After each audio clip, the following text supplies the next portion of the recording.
According to General Hospital teasers, Curtis Ashford's shocking confession to Michael Corinthos this week may reveal a labyrinth of lies that leads directly to Nina Reeves. Curtis, fed up with Drew Quartermain's extortion over Portia Robinson's interference with Heather Weber's medical testing, tells Michael the truth, raising his suspicions. As Michael snoops about, he is bound to discover Portia's shady deal with Nina, implying a larger conspiracy. Michael might discover Nina's romantic fling with Drew, which coincided with Drew's pursuit of Willow Corinthos. Will Michael reveal the scandal, destroying Willow's possible wedding happiness with Drew, and sending the message that he is the only one who has ever truly had her back? Curtis' revelation sparks Michael's hunt. Curtis' admission concerning Drew's blackmail may spark a fire under Michael, who is still high after his custody victory over Willow. Michael may decide to investigate Portia's conduct if he senses Drew's influence over her. Will he find out about her secret meetings with Nina, which may be related to their scheme against Drew, including Jacinda, which Carly Spencer has already revealed to Drew? This trail may take Michael to Nina's romance with Drew, a betrayal kept from Willow. Will Michael confront Nina or keep the secret as leverage? Nina's tryst endangers Willow's future. If Michael discovers Nina was romantically connected with Drew while pursuing Willow, it could be the catalyst he needs to ruin their upcoming wedding. Willow, who is already vulnerable after losing custody of her children, may disintegrate if Michael reveals this at a critical moment, such as a pre-wedding gathering of the few people who still care about Willow. Exposing Nina's role in revealing Michael's paternity of Sasha Gilmore Corbin's child would also be an intriguing revelation. Along with her romance with Drew, Michael might single-handedly destroy Willow's trust in both, potentially opening the door to co-parenting with him. But will Michael pull the gun or spare Willow to save further pain?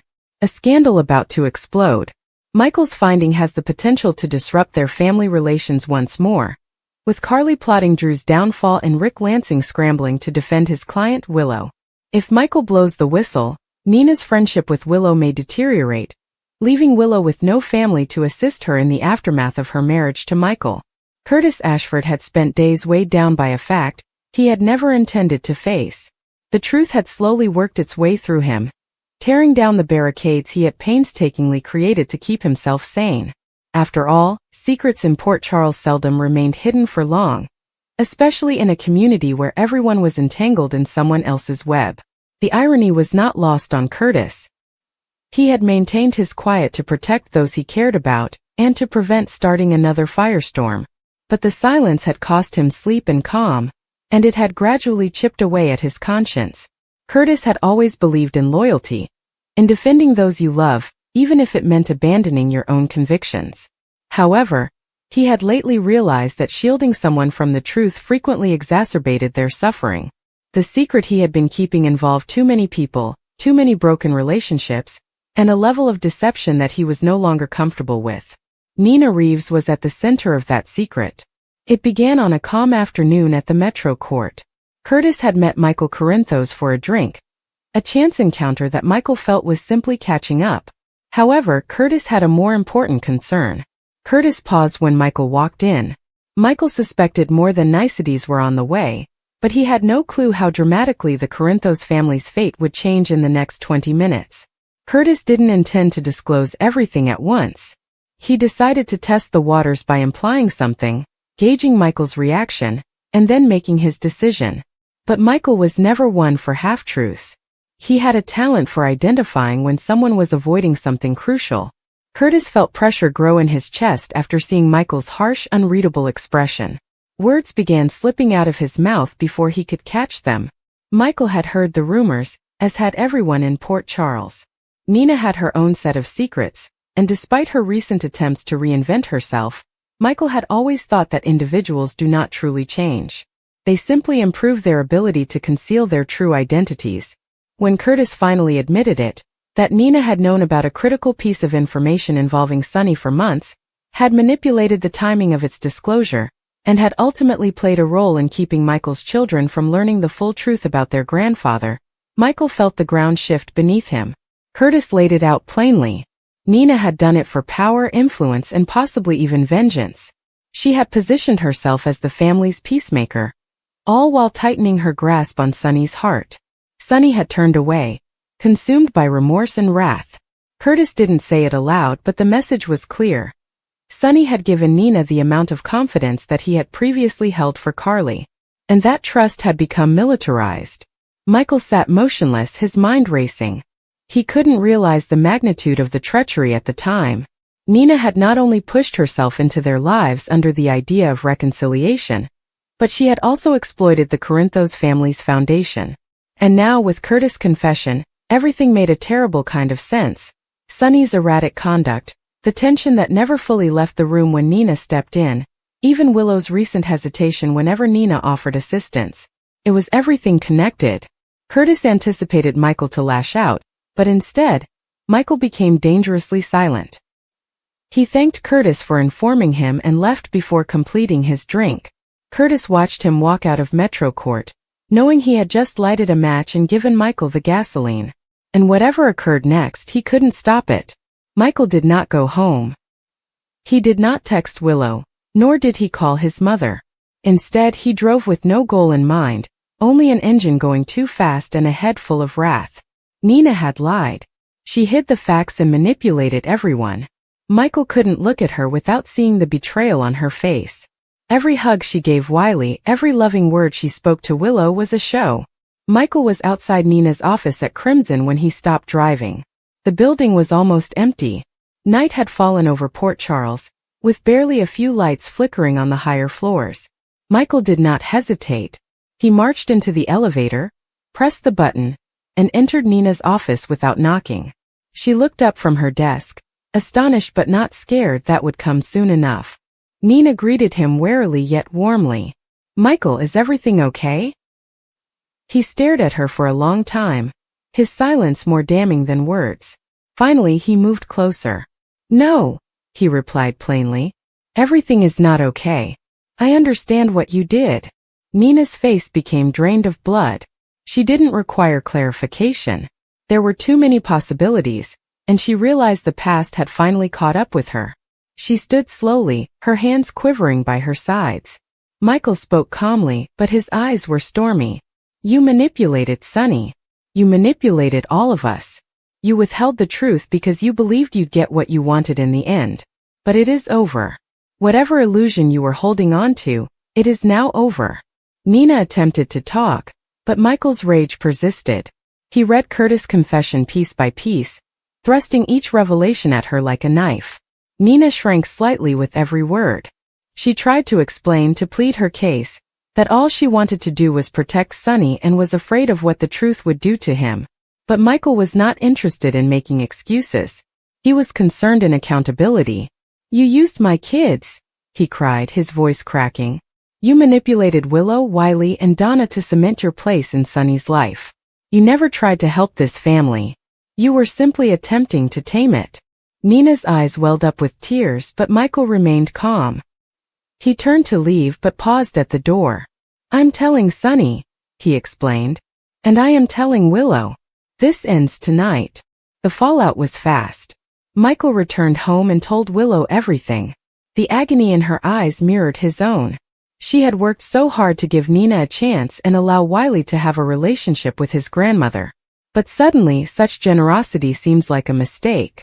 Willow's rage wasn't as dramatic as Michael's. It was quieter, more inward, but equally powerful. The next morning, Michael visited Sonny's penthouse. He did not wait for an invitation. Sonny answered the door in a t-shirt and sweats, obviously not expecting guests. When he saw Michael, his expression stiffened.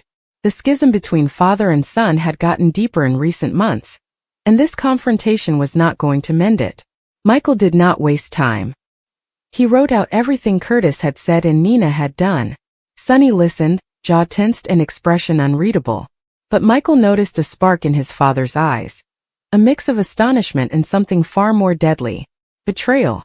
Sonny didn't speak much. He informed Michael that he needed time to process. Michael did not press him. He told the truth. Now it was up to Sonny to decide what happened next. Word spread rapidly in Port Charles. Carly discovered this and confronted Nina with a rage that only Carly could muster. She ripped into her with fury, telling her that treason came at a cost, and that cost was her place in the Corinthos family. Nina held her ground as long as she could, but the walls were closing in. Even Ava Jerome, Nina's confidant, began to withdraw herself. "You went too far," Ava exclaimed one night at the gallery. "Sonny may be blind to love but not forever. He will see what you have done." Nina's world was disintegrating. She had spent so much time reconstructing herself, trying to prove she had changed and was worthy of forgiveness. But in a single second that delicate structure fell. And Michael, the young man she scarcely knew, was the one who brought it all down. Meanwhile, Curtis was dealing with his own guilt. He didn't regret informing Michael, but he couldn't ignore the devastation that ensued. Portia saw a change in him, as he carried himself with more gravity. When she inquired if he was okay, he said truthfully, "I did the right thing, but I'm not feeling any better." The fallout continued to spread throughout the community. Willow started reevaluating everything. Could she still let Nina remain a part of Wiley's life despite what she had done? Could she believe anything Nina ever said? Michael did not press her for an answer. He'd made his decision and he'd back hers, but deep down he prayed she'd cut Nina out forever. Sonny, for his part, has withdrawn. He didn't confront Nina immediately. Instead, he sat with the facts. He recalled all the times she had professed to be honest and stated she loved him. He wondered how much of it was a lie. When he finally confronted her, the talk was cold and almost clinical. "You had a choice," Sonny explained. "You chose yourself." Nina burst into tears, screaming that all she ever wanted was to protect and love him. However, Sonny was not interested in being protected. He'd survived worse than the truth. What he could not bear was betrayal by someone he trusted. "I forgave you once," he said. "But this is different." The ending was not dramatic. Sonny did not scream, nor did Nina beg.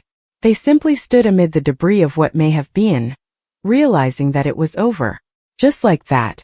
In the weeks that followed, Michael attempted to concentrate on his family. He immersed himself into being a father and a spouse, and his wrath gradually subsided. But the scars stayed. He had learned a harsh lesson. Even those who pretend to love you can wield secrets like knives. In Port Charles, secrets always go the deepest. General Hospital spoilers for Wednesday, June 18th, state that Cody Bell will plan his next Ava Jerome seduction move, while Willow Tate will be surprised. Here is what viewers may expect from Trina Robinson's massive Drew Kane meltdown. For begin, Curtis Ashford will shove Portia Robinson aside before confiding in Jordan Ashford.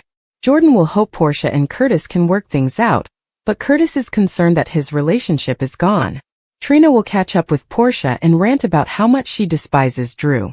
It appears that Trina will provide updates on what Kai Taylor overheard, as well as obtain Portia's confirmation that Curtis is assisting her in plotting Drew's downfall. Steve O'Connor will also return his role as Dr. Mohinder in Wednesday's GH episode, which will include a meeting with Kai. Will Kai's surgeon deliver terrible news about his recovery? Things appeared to be going well at first, but if Kai is about to suffer a setback, this may be the calm before the storm. Regardless, Kai and Trina will have to deal with some unexpected occurrences together. Drew will then persuade Willow to marry him as part of his attempt to reclaim her children. Martin Gray had hinted at this tactic before, but Drew will be the one to implement it. Willow may be skeptical that marrying Drew will work, but he will try to persuade her that it is their greatest chance of defeating Michael Corinthos. While Willow deals with the shock and considers her options, Christina Corinthos Davis' future will also be at stake. We know Christina will ask if someone will turn her over to the cops, but will it be Elizabeth Baldwin? Liz may have an open chat with Christina about her role in the incident and what happens next. However, Elizabeth had already promised Lucky Spencer that she would not imprison Christina. Christina may feel relieved if Liz confirms this. At JH, Rick Lansing will face Isaiah Gannon's warning. Therefore it appears that Isaiah will become protective of Liz now that Lucky is off canvas. If Rick dares to cause any difficulty for Elizabeth, he will face Isaiah's fury.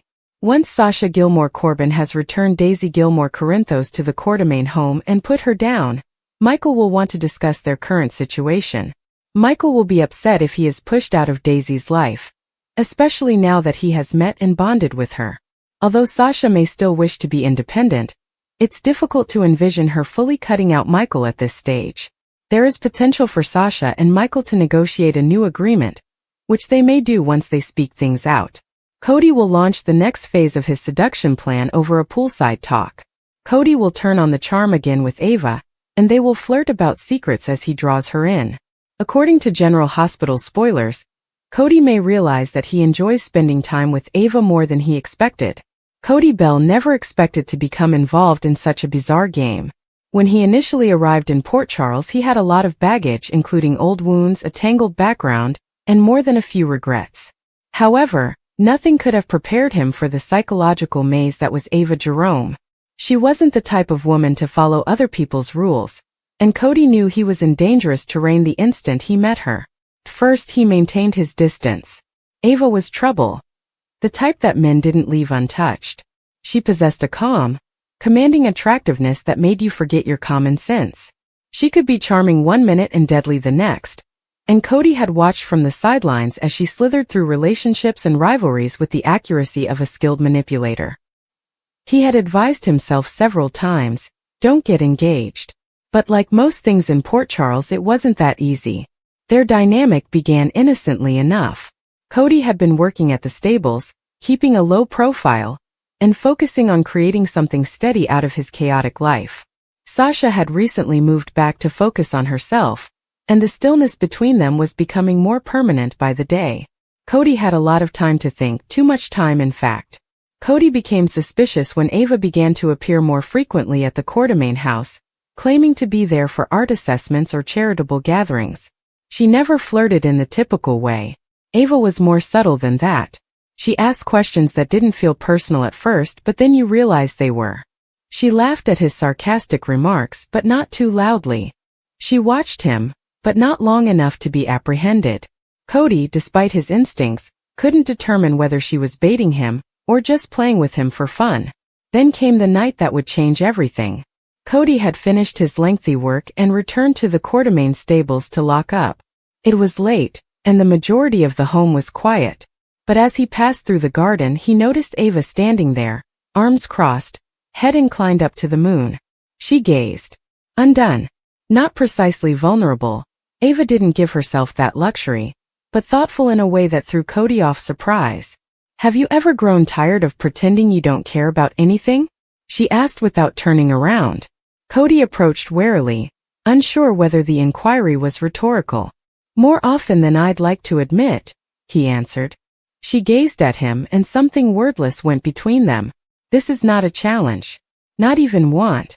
However, there is something more serious, curiosity. She did not welcome him to stay, and she did not ask him to leave. They remained silent for a long before Ava said, Everyone always assumes I'm playing a game. Are you? He asked. Not always, she responded and walked away. That night stayed with Cody for days, and it marked the start of a slow, methodical pull. Ava did not follow him directly, but she did not disappear either. She'd find little excuses to contact him, such as asking for assistance with a charity project, or casually mentioning a social event and suggesting he go. Cody attempted to dismiss it as coincidence, but Ava did not do anything by chance. Cody refused to accept he was being seduced. That felt overly calculated. Too cold. And something about the way Ava looked at him, as if she saw beyond the surface, made him reconsider his views. Was she attempting to use him for something? Was he a pawn in whatever long con she was currently planning? Or like him, was she simply hoping for a connection she could trust? The more time they spent together, the less clear things became. Cody found himself eager to impress her. When she was present, he joked more, straightened his posture, and took better care of his appearance. He told himself it was only a reflex, a reaction to being around someone so mysterious. But deep down he knew the truth. He was falling into her orbit. Ava didn't make things simple. She never revealed all her cards. She'd smile and lean in a bit too close one minute, then cut him off with a chilly remark that left him reeling the next. Cody began to grasp that this was part of her rhythm. Push-pull test. And despite every red indicator, he continued to turn up. Then came the moment when their connection transformed from suggestion to assurance. It took place in the Metro Court during a hospital fundraising event. Ava arrived late, dressed in a sleek black gown that drew attention the instant she walked in. Cody saw her across the room and tried not to look. But she noticed him as she usually did. She walked right over, grabbed his arm as if they'd done it 1,000 times before, and whispered, "Play along." Cody nodded, not knowing why. They moved through the gathering as a pair, close, familiar, yet little distant. Ava smiled at everyone as if she owned the place, and Cody found himself enjoying the ruse a little too much. He was her arm candy for the night, but it seemed real. Later, when most of the guests had left and the commotion had died down, Ava poured 2 glasses of champagne and handed one to Cody. "You did your part well," she remarked. Cody shrugged. "Maybe I'm just a good liar." Ava stared at him for a long time before saying, "Or maybe you're just better at pretending than I thought." They did not kiss that night. Ava was too cautious for that. However, the energy between them had altered. The seduction was no longer conceivable. It was real. It was slow, scorching, and dangerous. Cody, despite his trepidation, was no longer resisting. But seduction was not love. Cody was aware of this.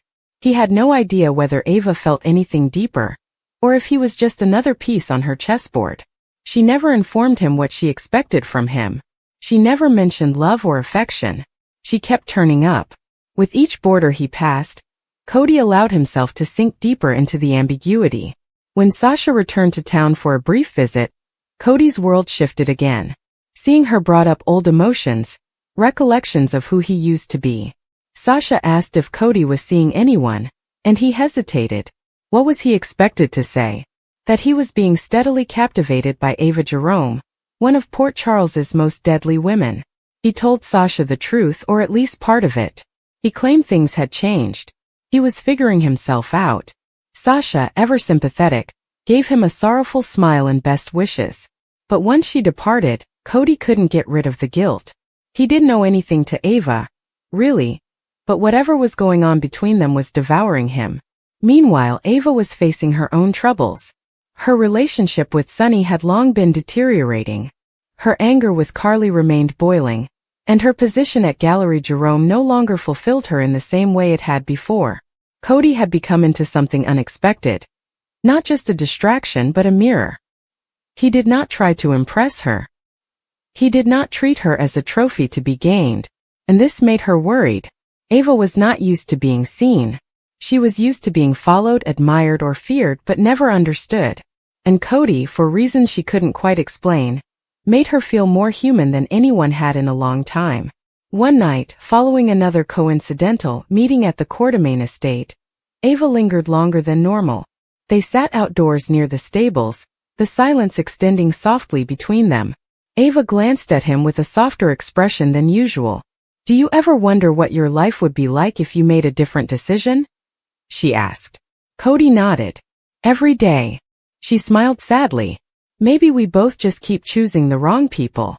It wasn't a confession, but it came near enough. Cody leaned out and touched her hand, not suggestively but with genuine affection.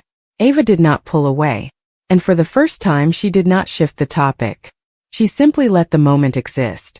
That night, Cody realized he had passed the point of no return. He couldn't walk away anymore. Not without knowing if Ava felt the same draw as he did. He didn't require promises or declarations, only honesty. Something real. The following morning he took a chance. He went to Ava's penthouse unexpectedly, which he would never have done before. She opened the door in a silk robe, shocked but not upset. Cody came inside and stood in her living room, his heart racing. "I'm tired of guessing," he remarked.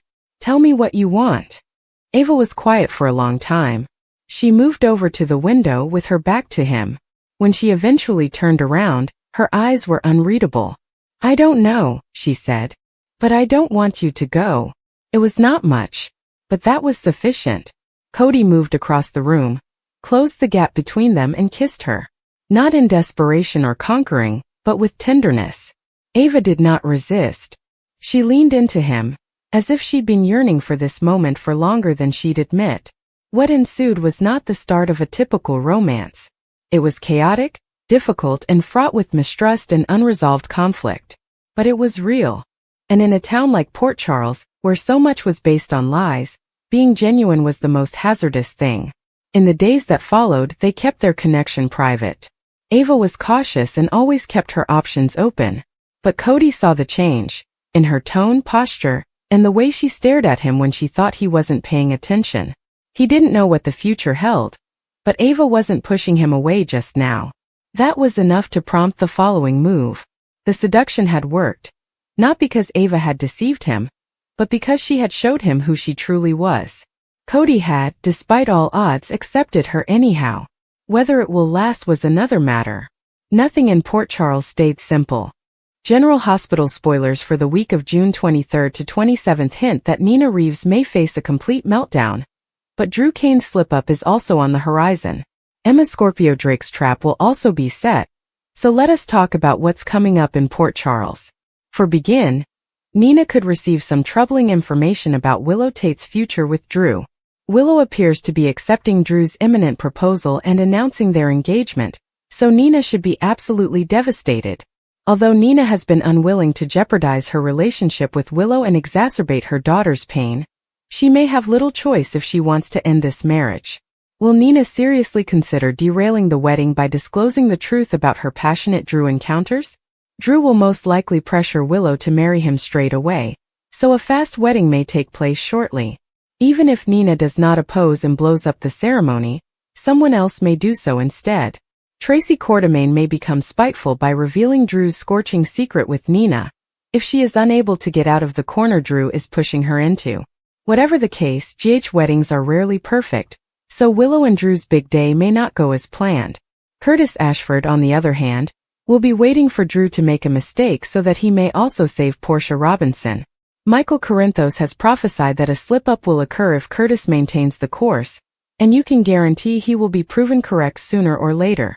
Meanwhile, Vaughn should follow Jocelyn Jack's lead and join Emma's animal rights group. This will allow Vaughn to pretend to be a like-minded individual and perhaps gain Emma's trust. From there, Vaughn may lead Emma astray and avoid interfering with their Professor Henry Hank Dalton's purpose. Unfortunately, further obstacles will certainly arise, especially now that Jason Morgan has decided to investigate Professor Dalton on Anna Devane's behalf. Jocelyn and Vaughn will also need to maintain their romantic act, which may raise doubts from Carly Spencer and those close to Jocelyn. Will Vaughn and Jocelyn develop genuine feelings for each other along the way? General Hospital spoilers suggest the week of June 23rd to 27th will be full of twists and turns, so stay tuned for any significant surprises. The hospital halls reverberated with the low hum of late-night activity, with the occasional buzz from the nurses' station breaking the otherwise eerie calm of the post-midnight shift. It was the kind of silence that made every whispered discussion feel like a secret, and every creaking door feel like a revelation about to come.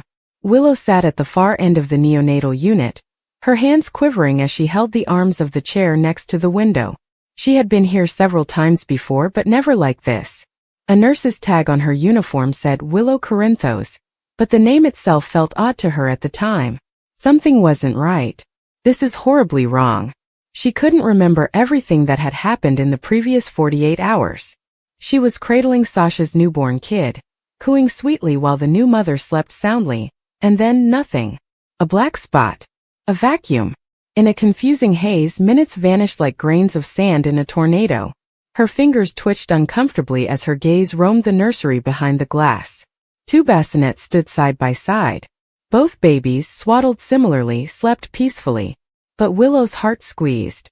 The tags didn't look right.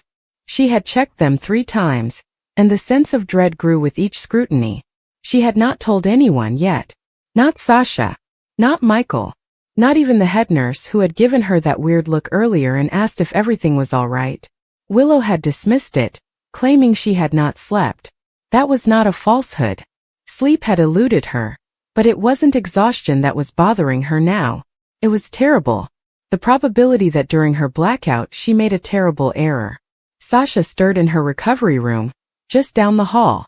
The baby monitor beside her bed cast a lovely blue illumination over the room. She reached out reflexively and touched the empty place beside her, where her son had been just seconds before. She smiled faintly, the dreamy look that new mothers have when their kids are just out of reach but close enough to keep their hearts warm.